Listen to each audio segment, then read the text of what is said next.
আপনারা আজকে ইতিমধ্যেই জেনেছেন জাতীয় পার্টির যিনি সম্মানিত প্রার্থী ছিলেন জিয়াউল হক মৃধা, উনি নির্বাচন করবে না বলে ঘোষণা দিয়েছেন এবং তারই পরিপ্রেক্ষিতে জাতীয় পার্টি দলগতভাবে হাঁস মার্কাকে সমর্থন দেবার জন্য তাদের দলীয় সিদ্ধান্ত নিয়েছে। সেই সিদ্ধান্তটি জাতীয় পার্টির যিনি সম্মানিত ভাইস চেয়ারম্যান কেন্দ্রীয় কমিটি ভাসানী ভাই, অ্যাডভোকেট ভাসানী ভাই, উনি আজকে আমাদের মাঝে উপস্থিত আছেন এবং এই সংবাদ সম্মেলনটি মূলত আমার সাংবাদিক ভাইদের মাধ্যমে দেশবাসীকে জানাবার জন্যই আয়োজন করা হচ্ছে।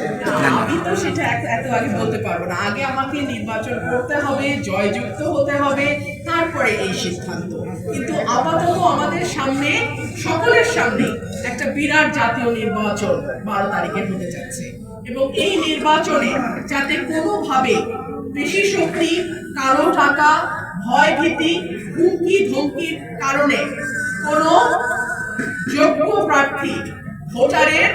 ভোট থেকে যাতে বঞ্চিত না হয়, ভোটাররা যাতে নির্ভয়ে ভোট দিতে পারে, ভোট কেন্দ্রে যেতে পারে, ভোটটা যাতে সুষ্ঠুভাবে গণনা করা হয়, রেজাল্ট যাতে সঠিকভাবে ডিক্লেয়ার করা হয়, সেটাই আমাদের জন্য এখন সবচেয়ে বড় চ্যালেঞ্জ। এবং আমরা সকলে ঐক্যবদ্ধভাবে একটা সুষ্ঠু নির্বাচন করবার লক্ষ্যে কাজ করে যাচ্ছি।